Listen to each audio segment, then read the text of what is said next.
Hello, ladies and gentlemen, and welcome back to the podcast. And today I'm going to do my review of AEW's Dynamite. Starting off the evening, we go to our first match of the night. It is a part of the Continental Classic Tournament. It is Jay Lethal versus Swerve. I thought this was a good match. Back and forth matchup between Lethal and Swerve, with Lethal keeping the pace of the match. Lethal and Swerve then both exchange in the middle of the ring, with Swerve hitting a rolling flatliner on Jay Lethal in the middle of the ring. Lethal then gets up, hits an elbow drop off the top rope for a near fall on Swerve, but Swerve ultimately gets up, hits a Swerve stomp on Jay Lethal, pins him for the 3, and your winner of the match is Swerve, and Swerve now receives 3 points in the Continental Classic Tournament. Hats off to Swerve for getting the win in this matchup. Moving on from that, we have an MJF and Adam Cole segment. MJF comes down to the ring, grabs a microphone, he talks about Jay White. He also praises Jay White by saying that Jay White is one of the best wrestlers in the world. MJF then says he is the greatest AEW champion of all time. Cole then grabs the microphone and talks about his ankle injury.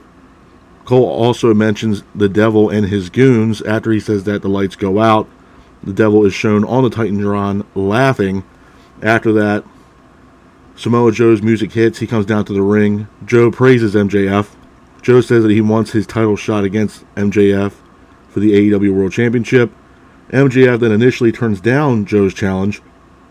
Joe then goes to attack MJF, and Cole yells in the microphone to tell Joe to stop attacking MJF.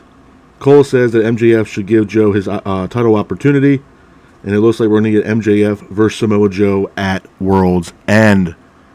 Couple things I want to say about this, man. Number one, this was a great segment between MJF and Adam Cole. The biggest highlight from this segment was the Devil. Now, I mentioned this multiple times now for the past few weeks, since the initial, video that was shown from the Devil, or the person wearing the Devil's mask, and the goons that are pretty much teaming up with the Devil and who I think the Devil might be in the mask.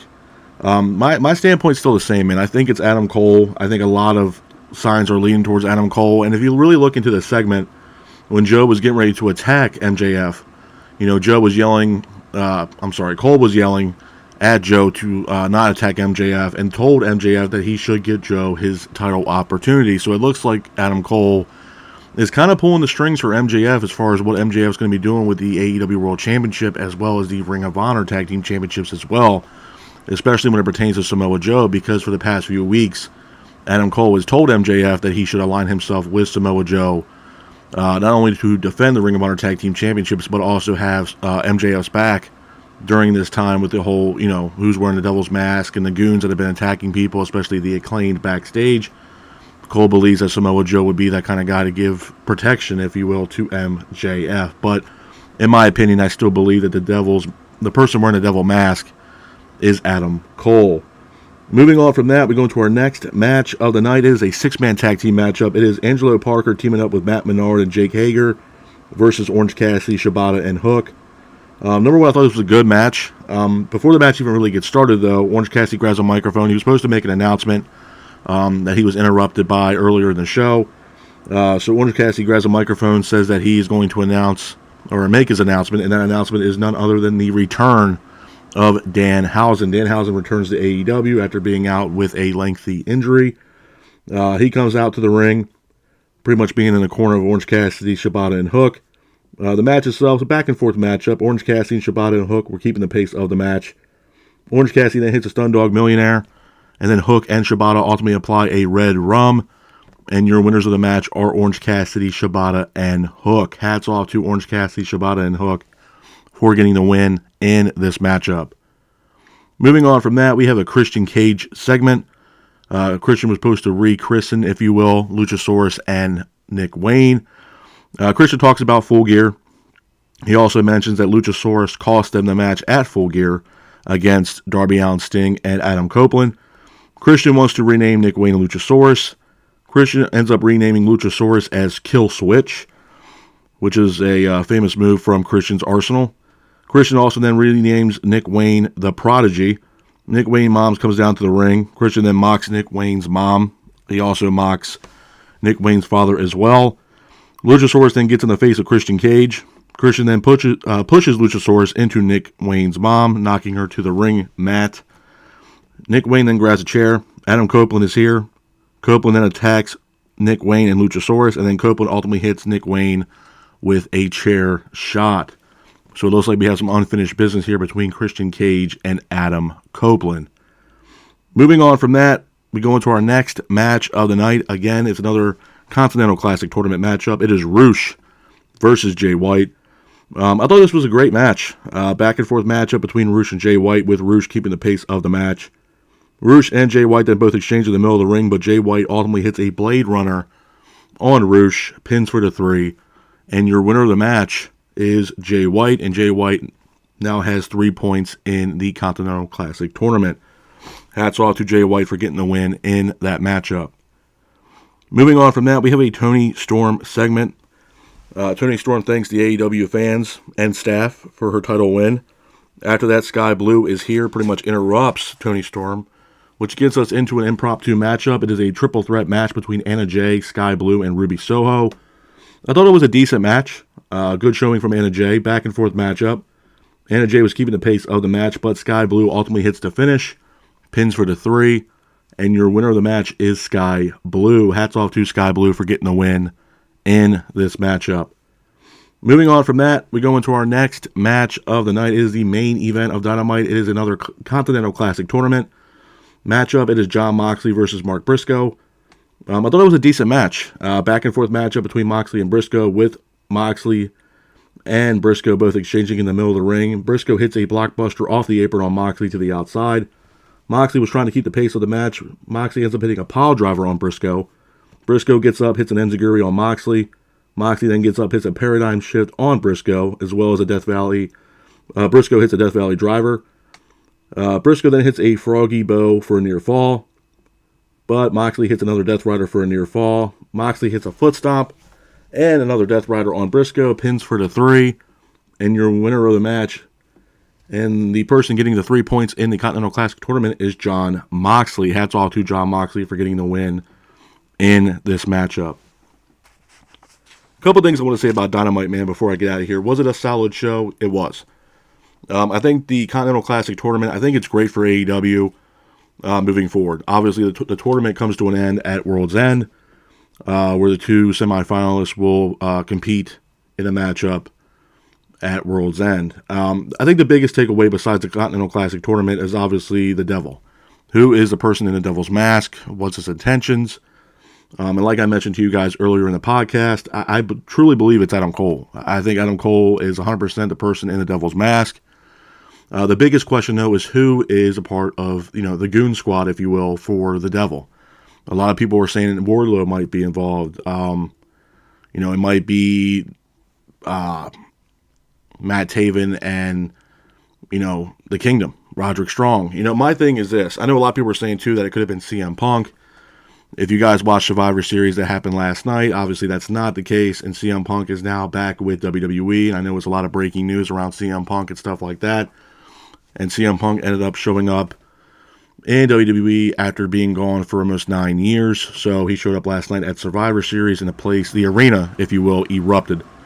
So CM Punk is definitely not the person in the Devil's mask, which I figured that was not the case to begin with anyway. Just a lot of stuff going on in the wrestling world, man. Obviously, last night, like I said, CM Punk kind of shocked the world last night by, returning to the WWE. But as far as AEW, man, the tournament's a great idea. It's a great concept for AEW. And there's a lot of good competitors in this tournament. Now, I also mentioned as well that, there are some competitors in this tournament that I really didn't see being a part of this tournament. And that was Brody King and Jay Lethal. Because my thing is, I didn't really see the point of bringing in Jay Lethal and Brody King, where Jay Lethal really hasn't done much as of late, and Brody King really has a lot of ties to House of Black. And if you were going to bring in anybody from House of Black to be a part of this tournament, why are we not getting Buddy Matthews or Malachi Black? That's just my personal opinion.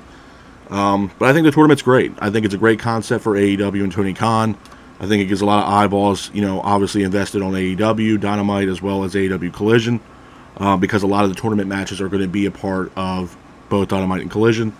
So I'm all for it, man. I think it's a great thing for Dynamite. Other news and notes I want to get into, obviously the CM Punk thing. I don't cover Monday Night Raw or SmackDown or WWE PLEs, but Is it a great thing for WWE? Absolutely. I mean, at the end of the day, look, man. I mean, I told you guys when CM Punk was in AEW and all this stuff, all this stuff started happening, and when he came back after the lengthy injury, is the juice worth the squeeze? Is it worth bringing CM Punk back after all the drama that he's brought into AEW, whether it stems from Adam Page or the Young Bucks or just the Elite as a whole, as a whole? And obviously it wasn't worth it. Obviously there was hostility. He had an issue with Jack Perry that took place at All In, which was AEW's biggest show to date. And obviously there was a lot of hostility going on backstage. CM Punk lunging at Tony Khan, which ultimately resulted in him getting terminated from the company and being fired. And then AEW moved on. But again, we don't know really what's going to happen with Jack Perry. I know he's suspended indefinitely. I don't know if he's going to return. He could be the possible person in the Devil's Mask. Who knows? My thing with the Devil Mask too, and I also want to make this relatively known. I know a lot of people are mentioning that it could be one of the free agents right now that were released from WWE.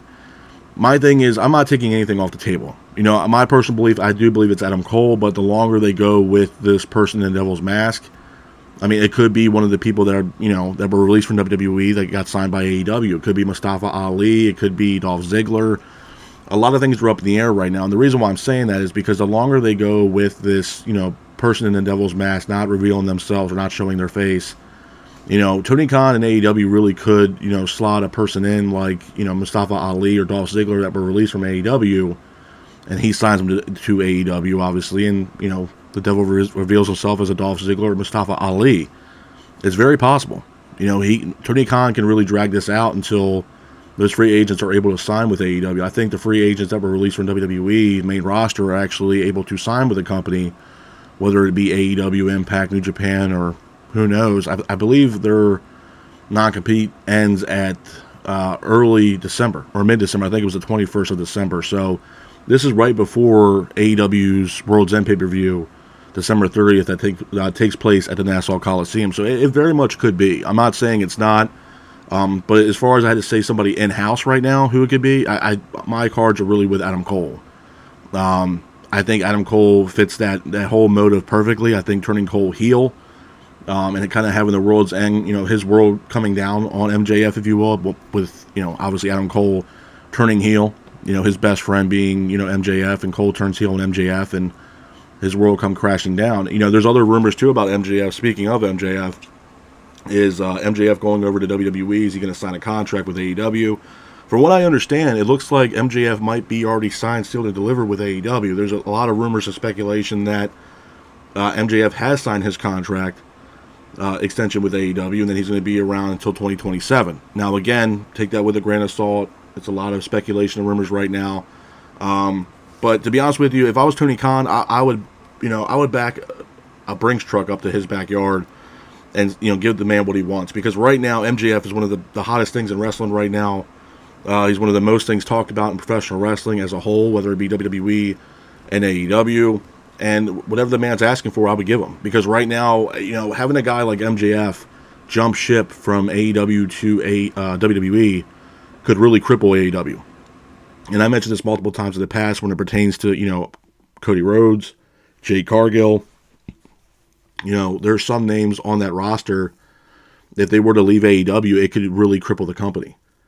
I know a lot of people, even the Young Bucks, speaking of the Young Bucks, there's a lot of speculation around the Young Bucks. Obviously, they're taking some time off.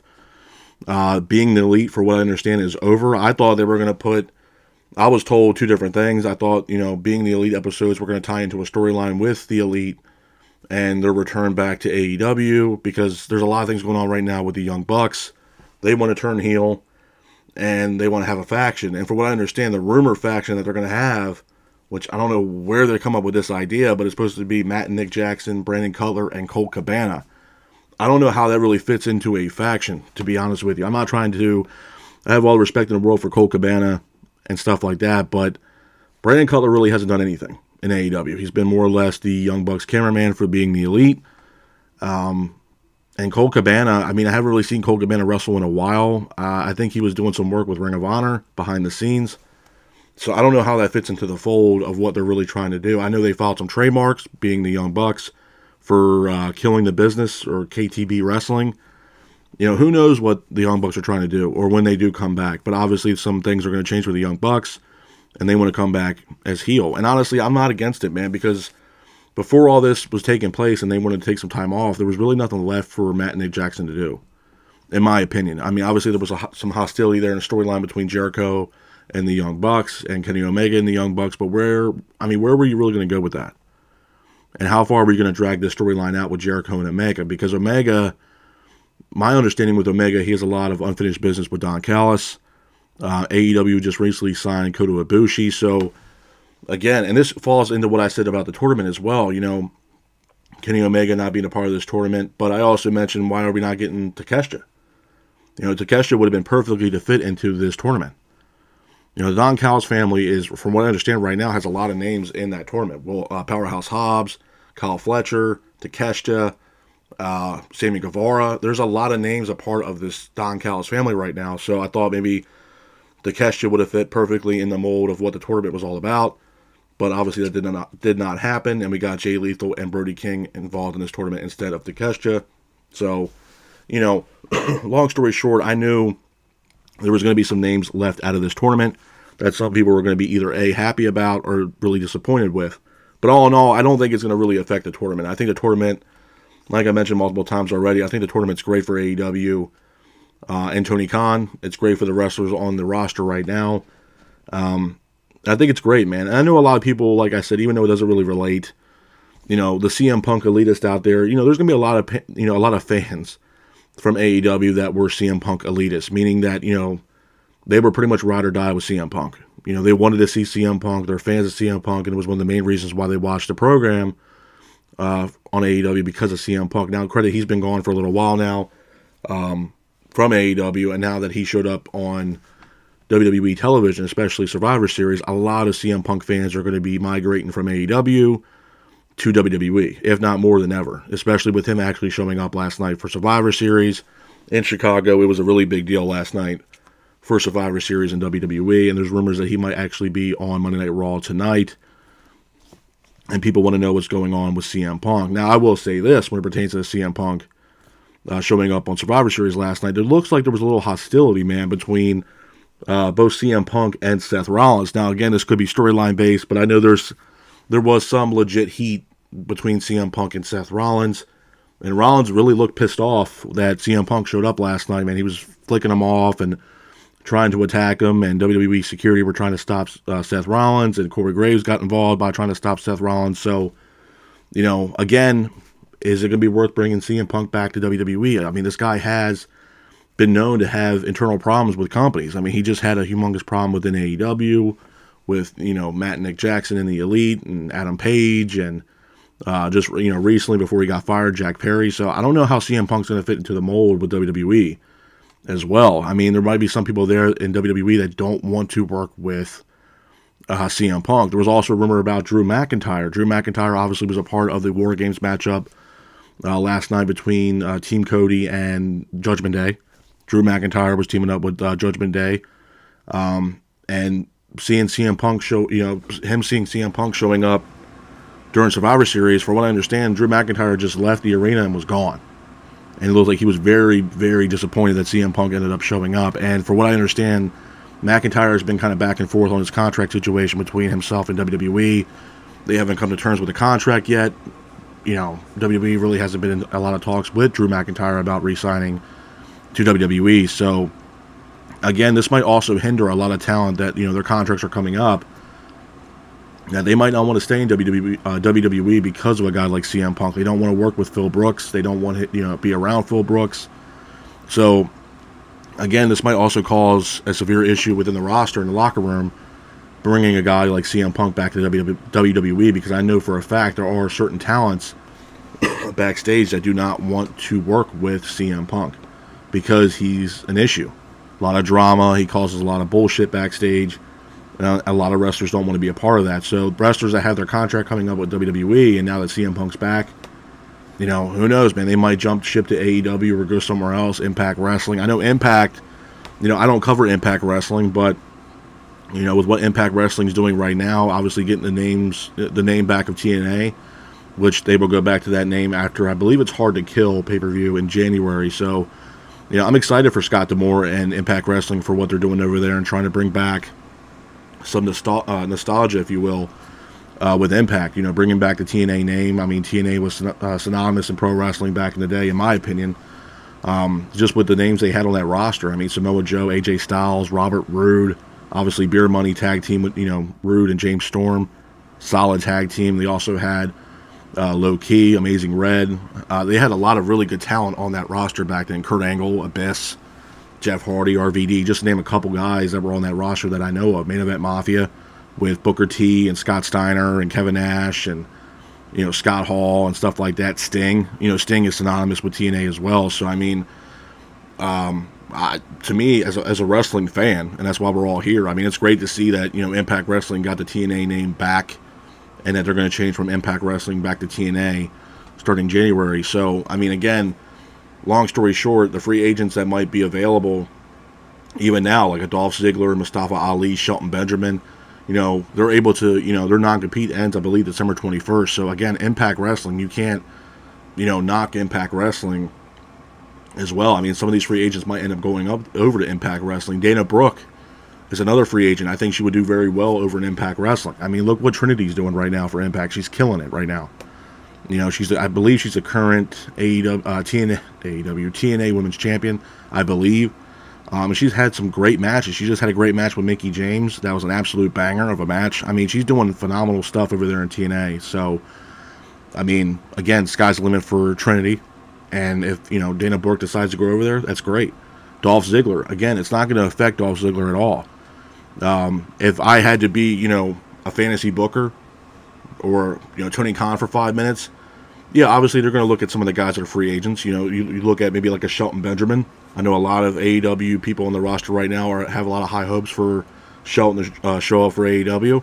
I think Shelton would do great in AEW, to be honest with you, number one. And number two, if I was Shelton Benjamin and I was Tony Khan, I would align Shelton Benjamin up with the Blackpool Combat Club to join Bryan Danielson and Jon Moxley and Claudio Castagnoli and Wheeler Yuta. And that stable will be a force to be reckoned with, even though it's already a dominant faction right now in AEW. But to add Shelton Benjamin into the mix of the Blackpool Combat Club, I'm all for it. Mustafa Ali, again, he fits the mold of what AEW is all about. And Mustafa Ali is severely underrated. So to bring him into AEW as well, I mean, imagine the matches that he can have. Mustafa and Darby Allin, Mustafa Ali versus Ray Phoenix, Penta, Dante Martin. I heard Dante Martin just returned recently from Collision, returned on Collision from being out with a leg injury that was brutal that he received from Penta during a Ring of Honor pay-per-view. So, sky's the limit, man. I mean, to be honest with you. I mean, I know a lot of fans are like, oh, CM Punk's back, AEW's dead. Look, man, there's no way in hell that's going to happen. I mean, they just signed the best wrestler, in my opinion, the best wrestler in the world with Will Ospreay. I mean, Will Ospreay, he's 30 years old, man. He's not even his damn prime yet.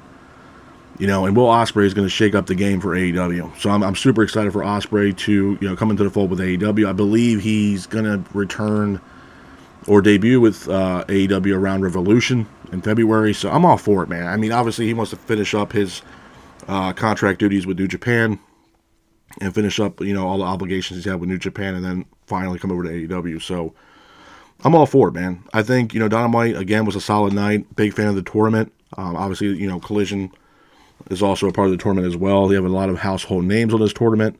So I'm definitely excited for Dynamite for the foreseeable future, especially when it pertains to the Continental Classic tournament. But with that being said, this is my review of AEW's Dynamite. I hope you guys are out there staying safe. Be careful, and remember, stay classic. Peace.